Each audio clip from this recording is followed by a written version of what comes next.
महायुती प्रचंड मजबूत आहे।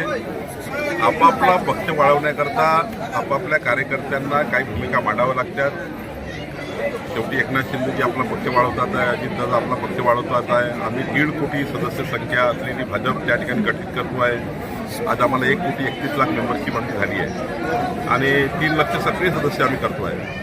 शेवटी जेव्हा निवडणुका येतील तेव्हा आम्ही महायुती म्हणूनच लढणार आहोत आणि या महाराष्ट्राच्या सर्व स्थानिक स्वराज्य संस्थेमध्ये त्या ठिकाणी महायुतीचाच कब्जा असणार आहे। सर्वीकडे भगवामय वातावरण असणार आहे आणि अजितदादा ज्या ठिकाणी लढतील त्या ठिकाणी आम्ही मदत करू, एकनाथजी लढतील त्या ठिकाणी आम्ही मदत करू, जिथे आम्ही लढतो त्यांची मदत करू। त्यामुळे कुठेही महायुतीमध्ये वितृष्ट नाही। एकनाथ शिंदेंना धमकी फोन केलेला कोरटकर 4 दिवसापासून बेपत्ता, नक्की त्यांना फरार करण्यास मदत करणारे आका कोण आहेत असा प्रश्न उपस्थित केला। कोणी आका वगैरे लागत नाही, पोलीस शोधून काढतील, चुकीचं असेल त्याला जेरबंद करतील। कोणत्याही परिस्थितीमध्ये कोणताही दबाव पोलिसावर नसतो। शेवटी आज ना उद्या आरोपी पकडले जातात आणि योग्य कारवाई होईल। एकनाथ शिंदे फडणवीस साहेब बाहेर काढणार, त्याचं संजय राऊतांनी फडणवीस जर शिंदेचे घोटाळे बाहेर काढत असले तर त्यांचं स्वागत आहे।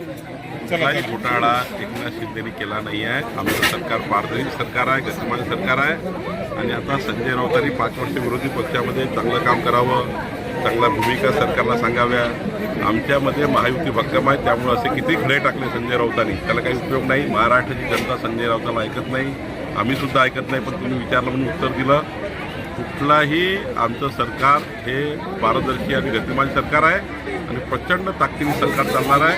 पुढचे 15 वर्ष महाराष्ट्रात महायुती असणार आहे। शरद पवारांनी शॅडो कॅबिनेट सुरू केले। शरद पवारांनी या शॅडो कॅबिनेट आहेत ना शरद पवार साहेबांच्या, या शॅडो कॅबिनेटचा अभ्यास उद्धव ठाकरे सरकारचा पहिले करावा लागेल। उद्धव ठाकरे सरकारच्या काळामध्ये जे कॅबिनेट होतं त्यावर शॅडो कॅबिनेट चांगलं काम करेल। आमच्या सरकारमध्ये एवढं पारदर्शी काम आहे, किती शॅडो कॅबिनेट तयार केलं तरी काही उपयोग नाही।